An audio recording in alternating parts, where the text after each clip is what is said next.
Amigos y amigas del canal, hoy vamos a cambiar el disco de freno trasero de la XR300 y para el cambio decidí montar el que originalmente utiliza otra moto Honda. Les voy a contar también que otras pastillas de freno o balatas de otras motos se puede colocar en el caliper trasero. Soy Alex y esto es Spartan Road. Para sacar la rueda trasera basta ver el tutorial que ya tenemos sobre ello. Para sacar los tornillos del disco utilizamos llaves tipo Allen número 6. Cuando el último tornillo sale, el disco se retira sin ningún tipo de esfuerzo. Este disco que vemos aquí ya tiene 40.000 kilómetros y 4 años y medio de uso. Durante los primeros 19.000 kilómetros utilicé pastillas originales Nissin, pero luego empecé a utilizar pastillas semimetalizadas marca Ichiban, que son 10 veces más baratas que las originales Nissin, pero de ello aprendí que si uno va a utilizar Ichiban es mejor estar muy pendiente porque duran muy poco. Y si uno no está atento puede terminar maltratando mucho el disco cuando se acaben, tal como me ha pasado a mí. Basado pues en mi forma de conducción diré que las Ichiban requieren cambio cada 6.000 kilómetros y aunque parece poca distancia, pues el costo compensa. El disco original, por lo menos para la versión como la mía, que no tiene ABS, tiene un valor actual de 350.000 pesos. Yo en esta ocasión quiero ensayar con el de la Honda CB160F, que se consigue en Cali original entre los 170 y los 190.000 pesos. Como hay varios modelos de esta moto, mejor les muestro aquí cuál es la referencia de la pieza para que no hayan confusiones si es que deciden buscar una. Este disco no necesita ninguna modificación para instalarlo, tiene el mismo diámetro y 4 orificios para los tornillos. Lo único que es distinto a simple vista, además de su apariencia, que para mí no es tan bonita que digamos, es el calibre de la lámina. Este viene de 4 milímetros. El disco original de la XR300 tiene un calibre de 4.5 milímetros y según el fabricante se debe cambiar cuando el desgaste disminuya el calibre de la lámina por debajo de los 4 milímetros. La forma más precisa para saber cuál es el calibre del disco en determinado momento es utilizando un micrómetro, pero si no tienen uno, con un pie de rey se pueden hacer una idea bastante aproximada. El borde externo sufre menos que el centro del disco, así que tomar la medida allí es menos confiable. Lo mejor que se puede hacer es tomar un pequeño tope, colocarlo detrás de un agujero y tomar la medida con la aguja de profundidad del pie de rey. Tomada la medida así, esto nos dice que el calibre de este disco está en torno de los 2.5 milímetros, un desgaste realmente tan profundo que hasta la pastilla se desliza sin ningún esfuerzo por dentro como si se tratara de un carril. El peligro con el exceso de desgaste es que el disco se fracture, se parta, dañe el caliper y en el peor de los casos bloquee la llanta. En la XR300 el disco delantero sí viene de 4 milímetros, pero el trasero es de 4.5 milímetros, así que ese medio milímetro no debe ser de gratis y supongo que tiene que ver con la ingeniería del frenado. Quien sepa la ingeniería de esto, que por favor nos cuente. Antes de hacer la instalación, les comento que en el mercado colombiano y por lo menos en Cali existen otras opciones respecto al disco de freno, distintas a este que voy a utilizar, como por ejemplo el disco de freno trasero de la Honda Invicta 150 que original cuesta alrededor de los 250.000 pesos, el disco Ichimax que cuesta 150.000 pesos o el Tonko que cuesta 125.000 pesos. Si alguien ya ha instalado cualquiera de estos, por favor compartan con nosotros en qué calibre vienen estos discos y por supuesto qué tal les ha ido en el uso. El lado correcto de montaje está indicado por esta flecha. Ella señala la dirección hacia donde gira el disco con la moto en marcha, no tiene pierde realmente. Las tuercas se aprietan cruzadas a 42 newtons y listo, quedó nuestro disco.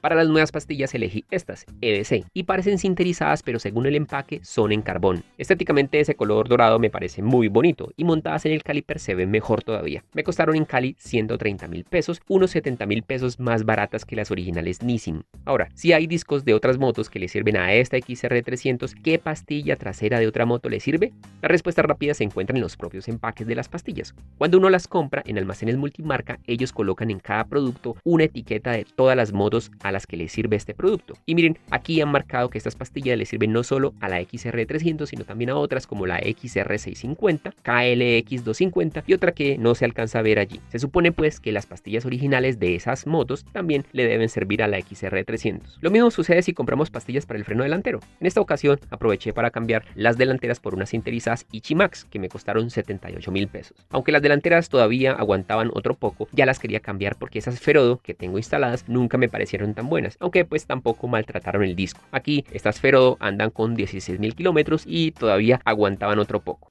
En la etiqueta de estas Ichimax dice que son las mismas de la CFR450, YZ250, YZ450 y DR650. Y ya para cerrar nuestro video de hoy, permítanme contarle dos cosas, un error de procedimiento y mis impresiones respecto a esas pastillas y el nuevo disco.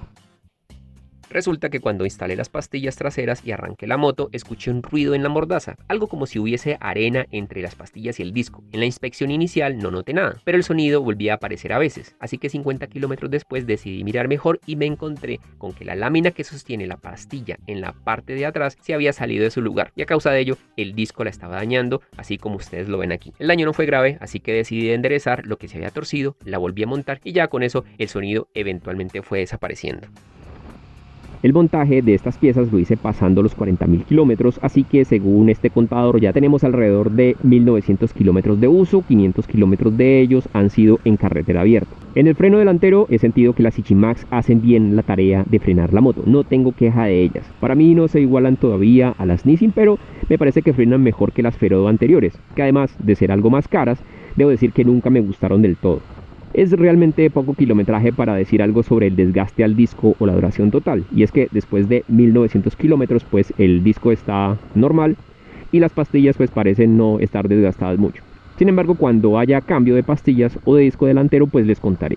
En el freno trasero he sentido la misma sensación que tuve cuando la moto estaba nueva. No sé a cuántos les haya pasado, pero cuando estaba nueva yo sentía que el freno trasero de la XR300 no era tan contundente y que había que empujar fuerte el pedal de freno para tener mejor agarre. Claro, luego entendí que los frenos están diseñados para que el papel principal lo desempeñe el freno delantero, cosa que siempre me ha parecido efectivo en esta moto. Bueno, pues lo mismo siento ahora con el disco de la CBF y las pastillas EBC. Mis percepciones con este nuevo juego instalado son las siguientes. Si uno va solo o acompañado dentro de los límites de velocidad que permite una ciudad como Cali y conduciendo con prudencia, este nuevo juego de freno trasero pues logra detener la moto sin problemas y sin aplicar el freno delantero. Allí muy bien. Ahora, si uno va solo a unos 30 o 40 kilómetros por hora y se para sobre el freno con fuerza, uno consigue bloquear la rueda, produciendo obviamente derrape en la moto, cosa que es bastante peligrosa incluso a esa velocidad. A 60 kilómetros por hora he conseguido bloquear la rueda trasera, pero aplicando al mismo tiempo el freno delantero, cosa que ocurre más fácil si hay tierra en el suelo. No es que yo haya querido hacer la prueba, debo decir, solo me sucedió y así respondió la moto, así que definitivamente no recomiendo hacer una prueba de ese tipo. Derrapar es una cosa tensa. Lo anterior quiere decir también que en una frenada de emergencia aplicar solo el freno trasero es poco efectivo, así que hay que utilizar los dos frenos. Y bueno, uno podría decir que eso es obvio, que frenar de emergencia exige aplicar los dos frenos, pero esta obviedad tiene sus limitaciones cuando uno va en carretera abierta a 120 km por hora con pasajera, maletas y full de combustible en el depósito.